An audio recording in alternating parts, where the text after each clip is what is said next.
Hi friends, ಹೇಗಿದ್ದೀರಾ friends? ನಿಮಗಿದು ಗೊತ್ತಾ, ಒಂದು ವಾರದ ಹಿಂದೆ ಇದ್ದ ನಿಮ್ಮ ಶರೀರ ಮತ್ತು ಈಗಿರುವ ನಿಮ್ಮ ಶರೀರ ಒಂದೇ ಅಲ್ಲ ಅಂತ. ಅಂದ್ರೆ ಪ್ರತಿ ವಾರ ನಿಮ್ಮ ಶರೀರ ಬದಲಾಗ್ತಾನೆ ಇರುತ್ತೆ. ಹೌದು, ಯಾಕೆಂದ್ರೆ ನಿಮ್ಮ ಶರೀರ ಒಂದು ಅದ್ಭುತವಾದ ಮಷೀನ್. ನೀವು ಹುಟ್ಟೋಕು ಮುಂಚೆಯಿಂದ ಸಾಯೋವರೆಗೆ ಈ ಶರೀರ ರನ್ ಆಗ್ತಾನೆ ಇರುತ್ತೆ. ನಮ್ಮ ದೇಹದಲ್ಲಿ ನಡೆಯುವ ಆಶ್ಚರ್ಯಗಳ ಬಗ್ಗೆ ತಿಳಿದುಕೊಂಡ್ರೆ ನೀವು ನಿಮ್ಮ ಶರೀರವನ್ನ ಗೌರವಿಸುವಷ್ಟು ಬೇರೆ ಯಾವುದನ್ನು ಕೂಡ ಗೌರವಿಸಲ್ಲ. ಯಾವಾಗ್ಲೂ ನಿಮಗಾಗಿ ಗಡಿಯಾರದಂತೆ ಕೆಲಸ ಮಾಡೋ ನಿಮ್ಮ ಲಿವರ್ ಬಗ್ಗೆ ಗೊತ್ತಾದ್ರೆ ನೀವು ಒಂದ್ಸಲ ಅದನ್ನ ತೆಗೆದು ನಮಸ್ಕರಿಸಿ ಮತ್ತೆ ಒಳಗಡೆ ಇಡಬೇಕು ಅಂತ ಅನ್ಸುತ್ತೆ. ಅಷ್ಟೇ ಅಲ್ಲ, ನಿಮ್ಮ ಮೆದುಳು ಲೆಕ್ಕವಿಲ್ಲದಷ್ಟು ಕೆಲಸ ಮಾಡುವ ಒಂದು ಸೂಪರ್ ಕಂಪ್ಯೂಟರ್. ಅದೇ ರೀತಿ ನಿಮ್ಮ ಚರ್ಮ ಈ ಪ್ರಪಂಚದಲ್ಲೇ ಒಂದು super fast responsive touch screen. ಈ ರೀತಿ ಹೇಳ್ತಾ ಹೋದ್ರೆ ನಿಮ್ಮ ಶರೀರದ ಪ್ರತಿಯೊಂದು ಕಣ ಒಂದು ಅದ್ಭುತವೇ. ಸೊ ಈ ವಿಡಿಯೋದಲ್ಲಿ ನಮ್ಮ ಶರೀರದಲ್ಲಿರುವ ಇಂತಹ 9 ಪವಾಡಗಳ ಬಗ್ಗೆ ತಿಳಿದುಕೊಳ್ಳೋಣ. ಆದ್ರಿಂದ ವಿಡಿಯೋ ತುಂಬಾ ಇಂಟ್ರೆಸ್ಟಿಂಗ್ ಆಗಿರುತ್ತೆ. ಎಲ್ಲೂ ಸ್ಕಿಪ್ ಮಾಡದೆ ಕೊನೆವರೆಗೂ ನೋಡಿ. ಹಾಗೆ ವಿಡಿಯೋ ಇಷ್ಟವಾದ್ರೆ ತಪ್ಪದೆ ವಿಡಿಯೋಗೆ ಒಂದು ಲೈಕ್ ಕೊಟ್ಟು ನಮ್ಮನ್ನ ಸಪೋರ್ಟ್ ಮಾಡೋದನ್ನ ಮಾತ್ರ ಮರಿಬೇಡಿ. ಸೊ ಲೇಟ್ ಮಾಡದೆ let's get it to the video.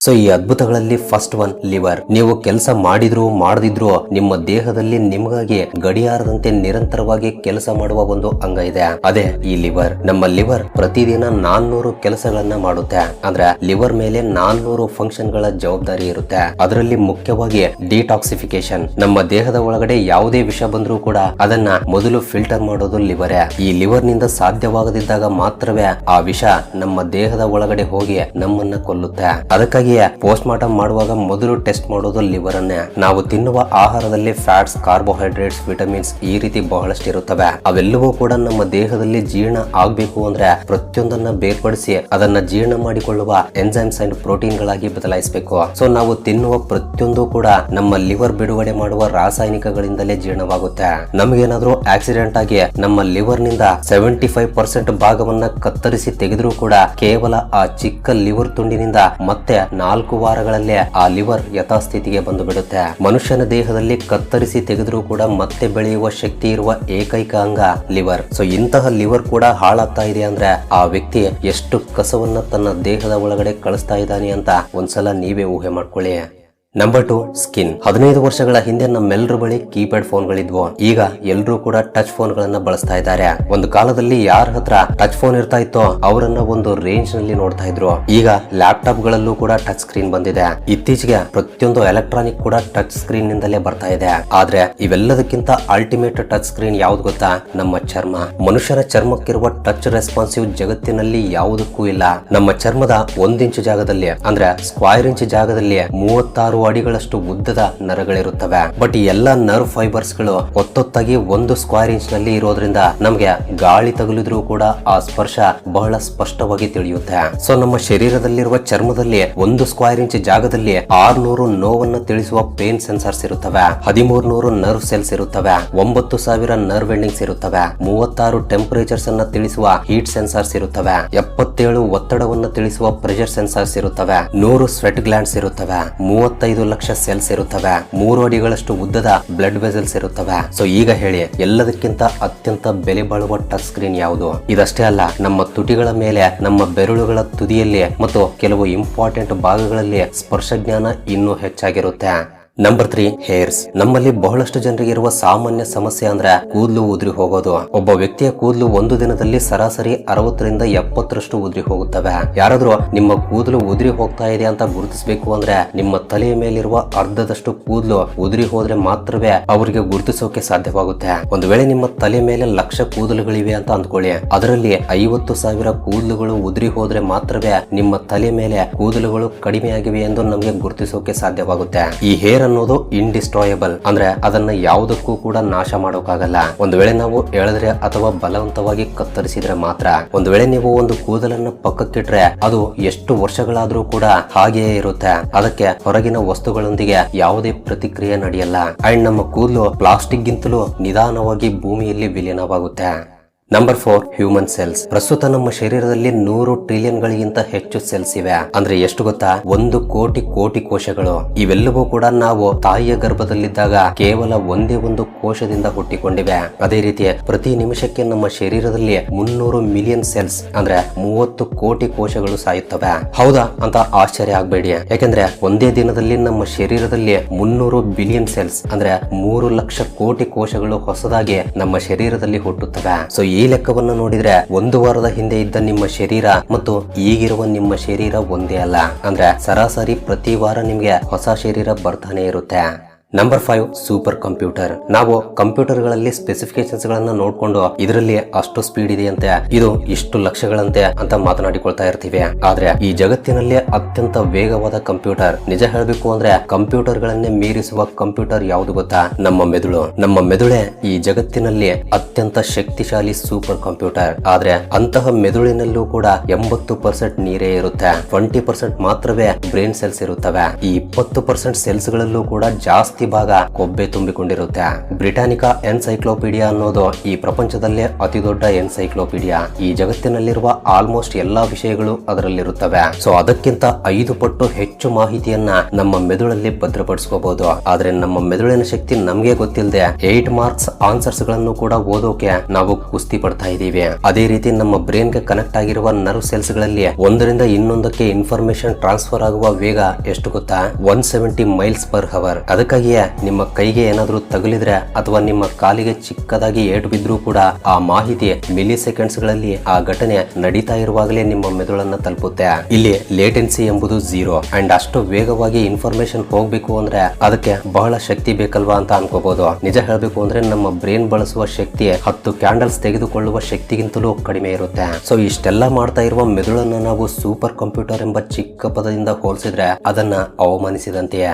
Friends, ಮುಂದಿನ ವಿಷಯಕ್ಕೆ ಹೋಗುವ ಮುಂಚೆ ಒಂದು ವೇಳೆ ನೀವು ಈ ವಿಡಿಯೋನ ಫುಲ್ ಸ್ಕ್ರೀನ್ ಅಲ್ಲಿ ನೋಡ್ತಾ ಇದ್ರೆ ನಿಮ್ಮ ಮೊಬೈಲ್ ಅನ್ನು ಸ್ವಲ್ಪ ಟಿಲ್ಟ್ ಮಾಡಿ ಕೆಳಗಡೆ ಕಾಣ್ತಾ ಇರುವ ಲೈಕ್ ಬಟನ್ ಕಲರ್ ಚೇಂಜ್ ಮಾಡಿಬಿಡಿ. ಅಂಡ್ ಸಬ್ಸ್ಕ್ರೈಬ್ ಮಾಡಿಕೊಂಡಿರುವ Vismayavani family members love you so much. And first time ಯಾರಾದರೂ ನಮ್ಮ ಚಾನಲ್ ಅನ್ನ ಈಗ ನೋಡ್ತಾ ಇದ್ರೆ ಕೆಳಗಡೆ ಕಾಣ್ತಾ ಇರುವ ರೆಡ್ ಕಲರ್ ಸಬ್ಸ್ಕ್ರೈಬ್ ಬಟನ್ ಮೇಲೆ ಕ್ಲಿಕ್ ಮಾಡಿ ಸಬ್ಸ್ಕ್ರೈಬ್ ಮಾಡ್ಕೊಂಡು ಪಕ್ಕದಲ್ಲಿರುವ ಬೆಲ್ ಐಕನ್ ಅನ್ನ ಆಕ್ಟಿವೇಟ್ ಮಾಡ್ಕೊಳ್ಳಿ. ಅಂಡ್ ಬೆಲ್ ಐಕನ್ ಆನ್ ಮಾಡ್ಕೊಳ್ಳೋದು ತುಂಬಾ ಇಂಪಾರ್ಟೆಂಟ್, ಮರಿಬೇಡಿ.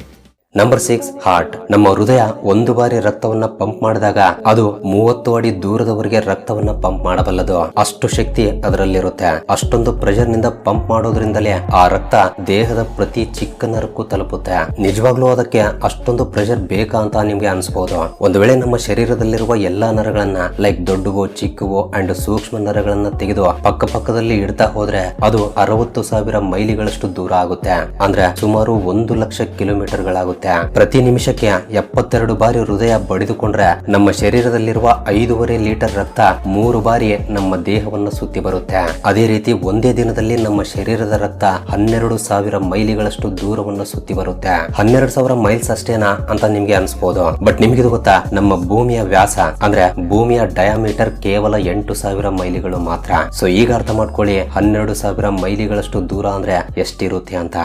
Number 7 ice. ಮನುಷ್ಯ 80% ಮಾಹಿತಿಯನ್ನ ತನ್ನ ಕಣ್ಣುಗಳ ಮೂಲಕವೇ ತಿಳಿದುಕೊಳ್ತಾನೆ. ಉಳಿದ 20% ಕಿವಿಯಿಂದ ಕೇಳೋದು, ಮೂಗಿನಿಂದ ಉಸಿರಾಡುವುದು, ಚರ್ಮದಿಂದ ಸ್ಪರ್ಶದ ಮೂಲಕ ತಿಳಿದುಕೊಳ್ತಾನೆ.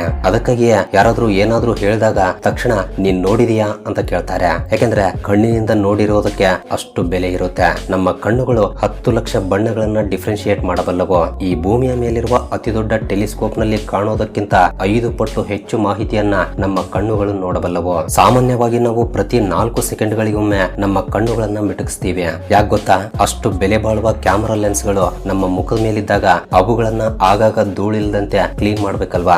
ನಾವು ಎಷ್ಟು ಬಾಯಾರಿಕೆಯಿಂದ ಇದ್ರೂ ಕೂಡ ನಮ್ಮ ದೇಹದಲ್ಲಿರುವ ನೀರು ಪೂರ್ತಿಯಾಗಿ ಆವಿಯಾಗಿ ಹೋದ್ರೂ ಕೂಡ ಕಣ್ಣುಗಳು ಮಾತ್ರ ಯಾವತ್ತೂ ಒಣಗಲ್ಲ. ಒಂದು ವೇಳೆ ಕಣ್ಣುಗಳು ಒಣಗಿ ಹೋಗಿವೆ ಅಂದ್ರೆ ಆ ವ್ಯಕ್ತಿಯ ಶರೀರದಲ್ಲಿ ರಕ್ತ ಕೂಡ ಇಲ್ಲ ಎಂದರ್ಥ. ಆದ್ರಿಂದ ಇಷ್ಟೊಂದು ಉತ್ತಮ ಕಣ್ಣಿನ ದೃಷ್ಟಿಯಿಂದ ನೋಡುವ ಪ್ರತಿಯೊಂದು ವಿಷಯವನ್ನ ಸುಂದರವಾದ ದೃಷ್ಟಿಯಿಂದಲೇ ನೋಡೋಣ. Number 8 finger prints. ಈ ಪ್ರಪಂಚದಲ್ಲಿ ನಿಮಗಿರುವ ಫಿಂಗರ್ ಪ್ರಿಂಟ್ಸ್ ಮತ್ತಾರಿಗೂ ಇರಲ್ಲ. ಆ ದೇವರು ನಿಮಗಾಗಿ ಒಂದು ಬಾರ್ ಕೋಡ್ ಅನ್ನ ಕೊಟ್ಟಿದ್ದಾನೆ. ನೀವು ಸಾಯೋವರೆಗೂ ಅದು ನಿಮ್ದೆ, ಸತ್ತ ಮೇಲೂ ಕೂಡ ನಿಮ್ದೆ. ಈ ಫಿಂಗರ್ ಪ್ರಿಂಟ್ಸ್ ನಾವು ತಾಯಿಯ ಗರ್ಭದಲ್ಲಿದ್ದಾಗ 3 ತಿಂಗಳಲ್ಲೇ ತಯಾರಾಗುತ್ತೆ. ನಂತರ 13 ವಾರಗಳಿಗೆ ಸಂಪೂರ್ಣವಾಗಿ ಬೆಳೆಯುತ್ತವೆ. ಅಂದಿನಿಂದ ಅವು ಹಾಗೆಯೇ ಉಳಿದು ಹೋಗುತ್ತವೆ. ಅಂಡ್ ಫೈನಲ್ ಆಗಿ ನಂಬರ್ 9. ಇಲ್ಲಿಯವರೆಗೆ ನೀವು ಕೇಳಿದ ಎಲ್ಲದಕ್ಕಿಂತ ಈಗ ನಾನು ಹೇಳುವ ವಿಷಯ ಬಹಳ ವಿಚಿತ್ರವಾಗಿರ್ಬೋದು. ಆ ವಿಷಯ ಗೊತ್ತಾದ್ರೆ ಇಷ್ಟು ಚಿಕ್ಕ ವಿಷಯ ನಮ್ಮ ದೇಹದ ಮೇಲೆ ಇಷ್ಟು ಪರಿಣಾಮ ಬೀರುತ್ತಾ ಅಂತ ಅನ್ಸುತ್ತೆ. ನೀವು ಚಿಕ್ಕವರಿದ್ದಾಗ ಆಟವಾಡುವಾಗ ನಿಮ್ಮ ಎರಡೂ ಕೈಗಳನ್ನ ಚಾಚಿ ರೌಂಡ್ ಆಗಿ ತಿರುಗ್ತಾ ಆಡಿರೋದು ನೆನಪಿದೆಯಾ? ಈ ರೀತಿ ನಿಮ್ಮ ಸುತ್ತಲೂ ತಿರುಗಿ ತಿರುಗಿ ನಿಂತ ತಕ್ಷಣ ಭೂಮಿಯೆಲ್ಲ ಗುಂಡಾಗಿ ತಿರುಗ್ತಾ ಇರುವ ಹಾಗೆ ಅನ್ಸಿ ನಾವು ಕೆಳಗಡೆ ಬಿದ್ದ್ಬಿಡ್ತೀವಿ. ಸೊ ಒಂದು ಜಾಗದಲ್ಲಿರುವ ಕುರ್ಚಿಯನ್ನ ಅಥವಾ ಯಾವ್ದಾದ್ರು ಒಂದು ವಸ್ತುವನ್ನ ನೀವು ತಳ್ಳಿದ್ರೆ ಅದು ಕೆಳಗಡೆ ಬೀಳುತ್ತೆ. ಆದ್ರೆ ನಿಮ್ಮನ್ನ ಯಾರಾದ್ರೂ ಆ ರೀತಿ ತಳ್ಳಿದ್ರೆ ನೀವು ಅಷ್ಟು ಸುಲಭವಾಗಿ ಕೆಳಗಡೆ ಬೀಳಲ್ಲ. ತಕ್ಷಣವೇ ನಾವು ಬ್ಯಾಲೆನ್ಸ್ ಮಾಡ್ಕೊಳ್ತೀವಿ. ನಾವು ಸೈಕಲ್ ಓಡುವಾಗ್ಲೂ ಕೂಡ ಬ್ಯಾಲೆನ್ಸ್ ಅನ್ನ ಮಾಡಿಕೊಳ್ತೀವಿ. ಕೆಲವು ಅಡ್ವೆಂಚರ್ಸ್ ಮಾಡುವವರು ಕೂಡ ಸರ್ಕಸ್ ನಲ್ಲಿ ಹಗ್ಗದ ಮೇಲೂ ಕೂಡ ಬ್ಯಾಲೆನ್ಸ್ ಮಾಡ್ತಾರೆ. ಹಾಗಾದ್ರೆ ನಿಜಕ್ಕೂ ನಮ್ಮ ದೇಹವನ್ನ ಯಾರು ಬ್ಯಾಲೆನ್ಸ್ ಮಾಡ್ತಿದ್ದಾರೆ? ನಿಜವಾಗ್ಲೂ ನಾವೇ ಮಾಡ್ತಿದೀವಾ ಅಥವಾ ನಮ್ಮ ಕೈ ಅಥವಾ ಕಾಲುಗಳು ಮಾಡ್ತಾ ಇವ್ಯಾ? ಇಲ್ಲ. ಇಲ್ಲಿ ನೀವು ಒಂದು ವಿಷಯವನ್ನ ತಿಳ್ಕೋಬೇಕು. ನಮ್ಮ ಎರಡೂ ಕಿವಿಗಳು ಕೂಡ ಶಬ್ದವನ್ನ ಕೇಳೋಕೆ ಉಪಯೋಗವಾಗುತ್ತವೆ ಅಂತ ನಮಗೆ ಗೊತ್ತು. ಆದ್ರೆ ಅದ್ರ ಜೊತೆಗೆ ಅತ್ಯಂತ ಪ್ರಮುಖವಾದ ಮತ್ತೊಂದು ಕೆಲಸವನ್ನ ಮಾಡುತ್ತವೆ. ಅದೇ ದೇಹದ ಸಮತಾ ಸ್ಥಿತಿ, ಅಂದ್ರೆ ಬಾಡಿ ಬ್ಯಾಲೆನ್ಸ್. ನಾವು ಒಂದು ಕಡೆ ಬಾಗಿ ನಿಂತಾಗ ನಮ್ಗೆ ಗೊತ್ತಿಲ್ಲದೇನೆ ಇನ್ನೊಂದು ಕಡೆ ಕೈಯನ್ನ ಎತ್ತಿರ್ತೀವಿ. ಯಾಕಂದ್ರೆ ತೂಕವನ್ನ ಇನ್ನೊಂದು ಕಡೆಗೆ ಟ್ರಾನ್ಸ್ಫರ್ ಮಾಡಿ ನಾವು ಬ್ಯಾಲೆನ್ಸ್ ಮಾಡಿಕೊಳ್ತೀವಿ. ಈ ಕಂಪ್ಲೀಟ್ ಪ್ರೊಸೆಸ್ ಮೆದುಳಿಗೆ ತಿಳಿಯೋಕೆ ಒಂದು ಸೆನ್ಸಾರಿ ಆರ್ಗನ್ ಇದೆ. ಅದನ್ನೇ ವೆಸ್ಟಿಬ್ಯುಲರ್ ಸಿಸ್ಟಮ್ ಎಂದು ಕರಿತೀವಿ. ಅದು ಎರಡೂ ಕಿವಿಗಳಲ್ಲಿ ನಮ್ಮ ಕರ್ಣಪಟಲದ ಹಿಂಭಾಗದಲ್ಲಿ ಅಂದ್ರೆ ಇಯರ್ ಡ್ರಮ್ ಹಿಂಭಾಗದಲ್ಲಿ ಇರುತ್ತೆ. ಅದರ ಗಾತ್ರ ಇಷ್ಟು ಚಿಕ್ಕದಾಗಿರುತ್ತೆ. ಮೆದುಳು ನಮ್ಮ ಕಣ್ಣೆದುರಿಗಿರುವ ಫಿಸಿಕಲ್ ಡೈಮೆನ್ಷನ್ಸ್ ಗಳನ್ನ ಆಧಾರವಾಗಿಟ್ಕೊಂಡು ಅಲ್ಲಿ ಬ್ಯಾಲೆನ್ಸ್ ಮಾಡೋಕೆ ಏನ್ ಮಾಡ್ಬೇಕು ಅಂತ ತಿಳ್ಕೊಂಡು ಅದಕ್ಕೆ ತಕ್ಕಂತೆ ದೇಹಕ್ಕೆ ಇನ್ಫಾರ್ಮೇಶನ್ ನೀಡಿ ನಮ್ಮನ್ನ ಯಾವಾಗ್ಲೂ ಬ್ಯಾಲೆನ್ಸ್ ಆಗಿ ನಿಲ್ಲುವಂತೆ ಮಾಡುತ್ತೆ. ಅದಕ್ಕಾಗಿಯೇ ಮನುಷ್ಯ ಬೇಗ ಕೆಳಗೆ ಬೀಳಲ್ಲ. ನಮ್ಮ ಶರೀರವೂ ಕೂಡ ನಮ್ಗೆ ಗೊತ್ತಿಲ್ಲದೇನೆ ಎಷ್ಟೋ ಕೆಲಸಗಳನ್ನ ಮಾಡಿಕೊಡುತ್ತೆ. ಆದ್ರೆ ನಾವು ಅದನ್ನ ಬಹಳ ಸುಲಭವಾಗಿ ಹಾಳು ಮಾಡಿಕೊಳ್ತಾ ಇದೀವಿ. ಹಾಗಾದ್ರೆ ನಮ್ಮ ಶರೀರವನ್ನ ನಾವು ಯಾವ ರೀತಿ ಹಾಳು ಮಾಡಿಕೊಳ್ತಾ ಇದೀವಿ, ಹಾಳಾದ ನಮ್ಮ ಶರೀರವನ್ನ ಹೇಗೆ ಸರಿಪಡಿಸ್ಕೋಬೇಕು ಎಂಬುದನ್ನ ಮುಂದಿನ ಯಾವುದಾದ್ರೂ ಇನ್ನೊಂದು ವಿಡಿಯೋದಲ್ಲಿ ತಿಳಿದುಕೊಳ್ಳೋಣ. ಸೊ ಇದು ಫ್ರೆಂಡ್ಸ್, ಈ ವಿಡಿಯೋ ನಿಮ್ಗೆ ಹೊಸ ವಿಷಯಗಳನ್ನ ತಿಳಿದುಕೊಳ್ಳೋಕೆ ಅಷ್ಟೋ ಇಷ್ಟೋ ಸಹಾಯವಾಗಿದೆ ಎಂದು ಭಾವಿಸ್ತೀನಿ. ಸೊ ವಿಡಿಯೋ ಇಷ್ಟವಾಗಿದ್ರೆ ತಪ್ಪದೆ ವಿಡಿಯೋಗೆ ಒಂದು ಲೈಕ್ ಕೊಟ್ಟು ನಿಮ್ಮ ಫ್ರೆಂಡ್ಸ್ ಅಂಡ್ ಫ್ಯಾಮಿಲಿ ಜೊತೆ ಶೇರ್ ಮಾಡಿ. ಅಂಡ್ ಫಸ್ಟ್ ಟೈಮ್ ಯಾರಾದ್ರೂ ನಮ್ಮ ಚಾನಲ್ ಅನ್ನ ಈಗ ನೋಡ್ತಾ ಇದ್ರೆ ತಪ್ಪದೆ ಸಬ್ಸ್ಕ್ರೈಬ್ ಮಾಡ್ಕೊಂಡು ಪಕ್ಕದಲ್ಲಿರುವ ಬೆಲ್ ಐಕನ್ ಅನ್ನ ಆಕ್ಟಿವೇಟ್ ಮಾಡ್ಕೊಳ್ಳಿ. ಅಂಡ್ ವಿಡಿಯೋವನ್ನ ಕೊನೆವರೆಗೂ ನೋಡಿದ್ದಕ್ಕೆ love you so much guys.